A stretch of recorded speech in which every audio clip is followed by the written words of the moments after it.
اعوذ باللہ من الشیطان الرجیم بسم اللہ الرحمن الرحیم وَإِذَا قُرِئَ الْقُرْآنُ فَاسْتَمِعُوا لَهُ وَأَنصِتُوا لَعَلَّكُمْ تُرْحَمُونَ وَاذْكُر رَّبَّكَ فِي نَفْسِكَ تَضَرُّعًا وَخِيفَةً وَدُونَ الْجَهْرِ مِنَ الْقَوْلِ بِالْغُدُوِّ وَالْآصَالِ وَلَا تَكُن مِّنَ الْغَافِلِينَ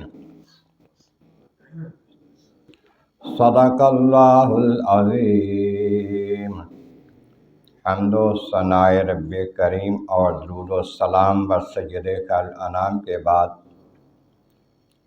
سورۃ الاعراف کی آیت نمبر 204، 5 اور 6 تلاوت کی گئی ہیں، جو 9 پارے کے 14ویں رکوع کی آخری آیتیں ہیں اور سورت کی بھی آخری آیتیں ہیں۔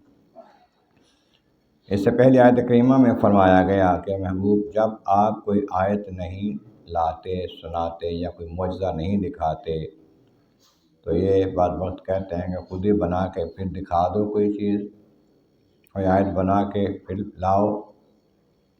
تو آپ فرما دیں کہ میں اپنے پاس سے کچھ نہیں بناتا نہ دکھاتا، اللہ تعالیٰ کی طرف سے جو وحی ہوتی ہے، جو پیغام آتا ہے، جو حکم آتا ہے، وہی میں آپ لوگوں کو سناتا ہوں۔ اور یہ کلام الہی جو ہے وہ رب کی طرف سے آنکھیں کھول دینے والا کلام ہے، جو ہدایت ہے، رحمت ہے ایمان لانے والوں کے لیے۔ اگلی آیت کریمہ کے شان نزول میں مختلف روایات میں سے ایک یہ ہے کہ جب آقا علیہ السلام قرآن پاک کی آیتیں پڑھتے تو کفار آ کر کے شور شرابہ کرتے تاکہ یہ نہ سنی جائے اچھے طرح سے، نہ سمجھی جائے، نہ اس طرف آیا جائے۔ اللہ تعالیٰ جل شانہ کہ انہیں کہہ دو کہ جب قرآن پڑھا جائے تو توجہ سے سنا کرو، خاموش رہ کر، ہو سکتا ہے تمہاری قسمت بدل جائے، تمہیں ہدایت نصیب ہو جائے۔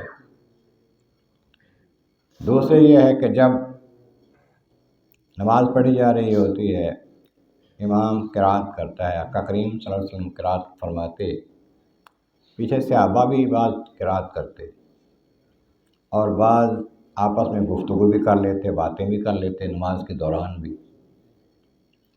اس پر یہ آیت کریمہ آئی جس کی وجہ سے ان باتوں سے منع کر دیا گیا، نہ تو نماز کے اندر کسی سے بات کرو، کسی سے کلام کرو، کسی سے گفتگو کرو کس طرح بھی آپس میں، اور نہ ہی پیچھے امام کے کوئی تلاوت کرے۔ جب امام پڑھ رہا ہو تو پھر اس کو خاموشی کے ساتھ سنیں۔ اس سے یہ بھی ثابت کیا علماء حق نے کہ امام آواز سے پڑھے یا بغیر آواز سے پڑھے، جن کی نمازوں میں بغیر آواز سے پڑھے تو اس وقت بھی پیچھے تلاوت نہ کی جائے، خاموش رہا جائے، اور اگر امام تلاوت آواز سے کر رہا ہے شام کی صبح کی نمازوں میں تو پھر اس میں بھی خاموشی کے ساتھ سنا جائے، تلاوت نہ کی جائے پیچھے۔ آقا علیہ السلام فرمان عالی شان ہے کہ جب تمہارا امام مقرر ہے تو امام کی تلاوت تمہاری تلاوت ہے، امام کی قرات ہی تمہاری قرات ہے۔ اس واسطے امام کے پیچھے قرات کرنی منع ہے۔ احناف کے نزدیک سختی سے اس کی تاکید ہے۔ اذا قرئ القرآن، جب قرآن پڑھا جائے، فاستمعوا لہ، تو توجہ کے ساتھ کان لگا کر اس کو سنو، وانصتوا، اور خاموش رہو، لعلکم ترحمون، اس امید پر کہ تم پر رحم کیا جائے۔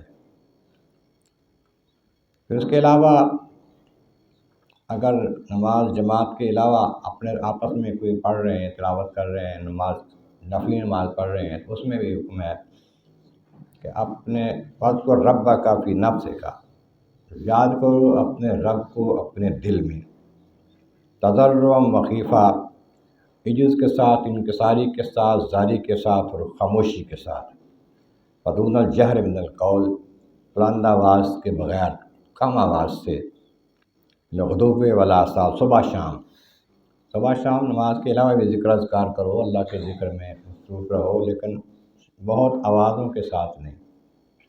وَلَا تَكُن مِّنَ الْغَافِلِينَ، غافلوں میں نہ ہو جاؤ، ذکر نہیں کرتے، یاد نہیں کرتے اللہ تعالیٰ کو، ان میں شامل نہ ہو جاؤ۔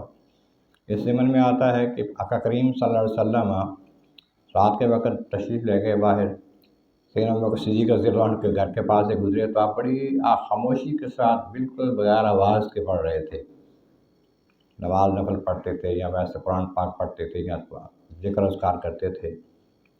سیدنا فاروق اعظم عمر رضی اللہ عنہ کے پاس سے گزرے، ان کے گھر کے پاس سے، وہ بلند آواز سے پڑھ رہے تھے۔ صبح کو آقا علیہ السلام نے دونوں سے پوچھا، سیدنا ابو بکر صدیق عرض کرتے ہیں کہ حضور میں جس اپنے رب کو سناتا ہوں نا وہ سنتا ہے، میں اس وقت سے آواز آہستہ رکھتا ہوں کہ وہ سن رہا ہے۔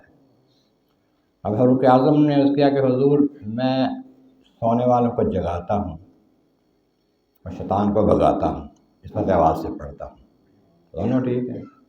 آقا علیہ السلام نے ان سے کہا کہ یہ بلند آواز ذرا تھوڑی سی کم ہو جائے تو بہتر ہے، اور سیدنا صدیق اکبر سے فرمایا کہ تھوڑی بالکل کم آواز، تھوڑی سی آواز ہو جائے تو پھر بھی ٹھیک ہے۔ اس طرح کر کے دونوں کو فرمایا تو یہ آیت کریمہ نازل ہوتی ہے کہ اپنے رب کو اپنے جی میں یاد کرو، خاموشی کے ساتھ، تضرع کے ساتھ، عجز کے ساتھ، انکساری کے ساتھ، بغیر آواز کے۔ تو یہ ذکر اذکار جو ہیں، تلاوت کلام پاک جو ہے، اس کی مختلف صورتیں ہیں، آواز کے ساتھ بھی ہے، آہستہ بھی ہے۔ سیدہ عائشہ صدیقہ رضی اللہ تعالیٰ عنہا سے کسی نے پوچھا حضور کے بارے میں کہ آپ رات کو نماز میں یا قرآن پاک ویسے پڑھتے ہیں تو کیسے پڑھتے ہیں؟ کبھی آواز کے ساتھ پڑھتے تھے، کبھی خاموشی کے ساتھ پڑھتے تھے۔ دونوں چیزیں ہی درست ہیں لیکن موقع کے مطابق۔ تو اللہ تبارک و تعالیٰ کے بارے میں عظم اللہ کریم محبوب کریم کا صدقہ قرآن کریم کا فہم اور اعمال صالح نصیب فرما۔ آخر دعوانا الحمد للہ رب العالمین۔